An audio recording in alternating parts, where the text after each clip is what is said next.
My last favorite question to ponder is probably the most important. It is the pivotal question, and it's the question that's just simply asked, who do I want to become?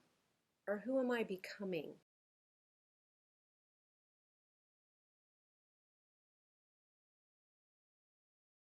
Who am I becoming is powerful because it means I still have choice. You can proactively be a part of your next forward steps. In fact, this question actually gives us the opportunity to really once again examine our purpose.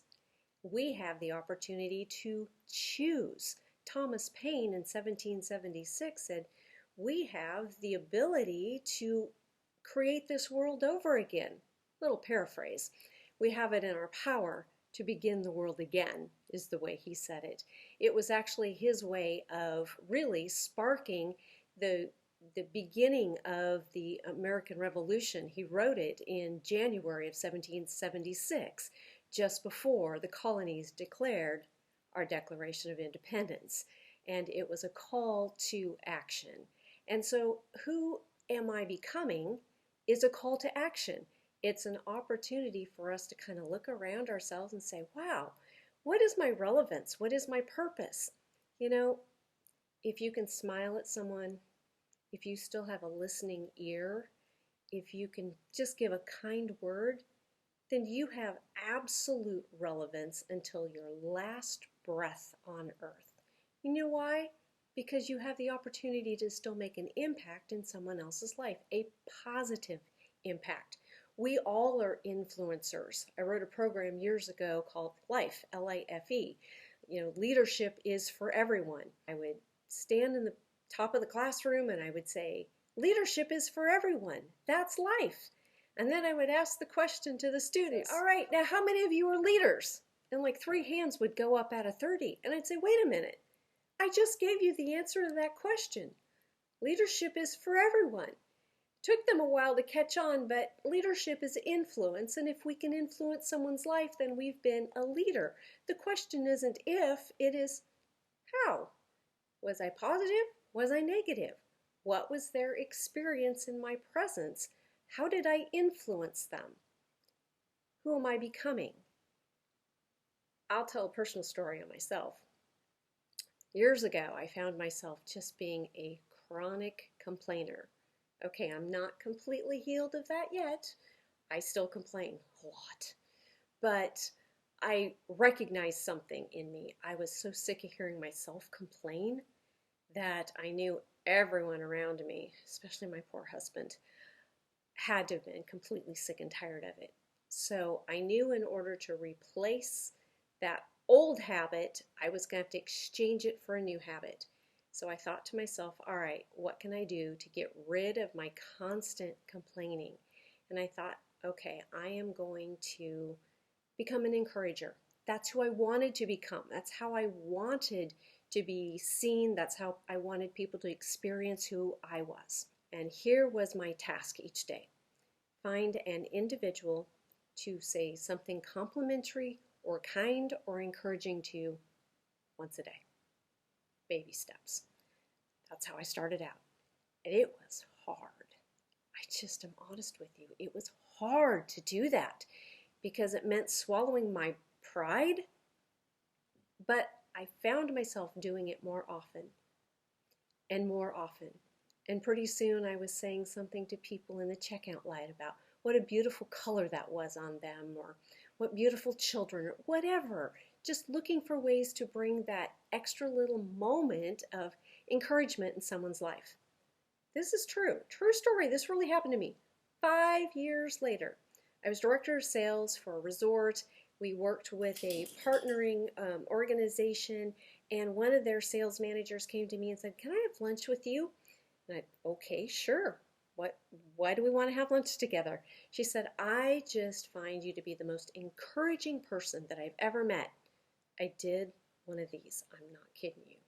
I looked over my shoulder to see who in the world she was talking to.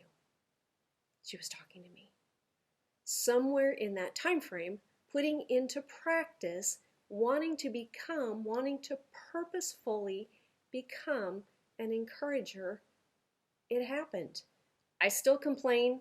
I'm still terrible about that. But I've also become a better encourager. And I'm so grateful that I took those steps. So you see, if I can do that, I know you can do things like that. You have done something purposeful and relevant, and it's made a difference in someone's life. And that is so important. And you know, we can do that until our last breath. My husband's uncle, his Uncle Joe, sweet man. The last 2 years of his life, he lay perfectly still because he'd been stricken with Guillain-Barré's.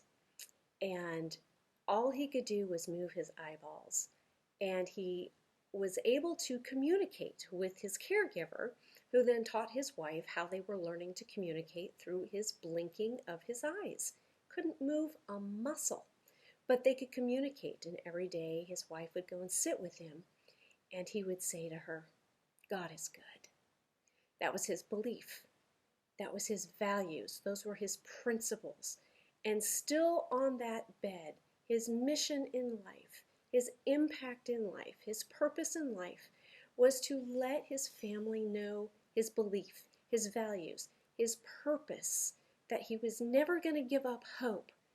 To him, God, regardless of his circumstances, was good.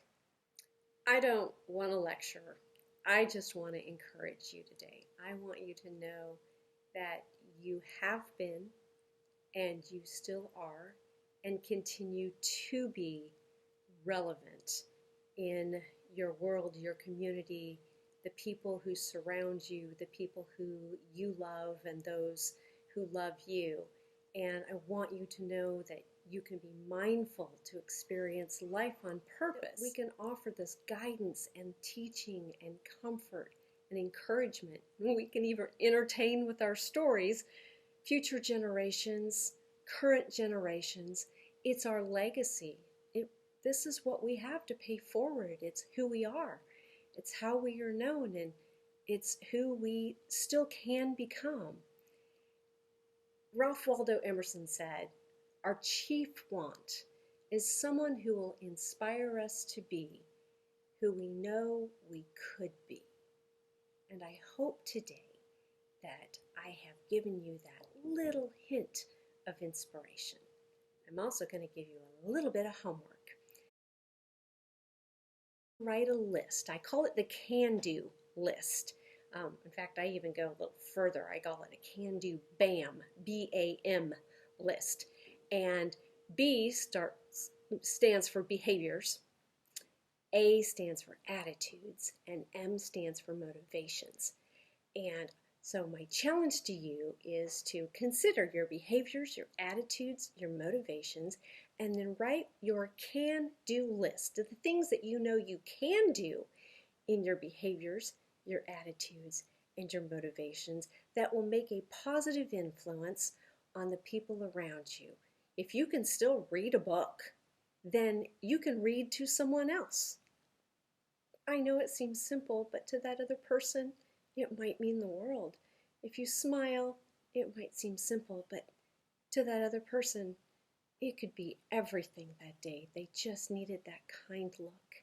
So I want you to put together actionable goals to make a difference and become who you are meant to become every day of your life.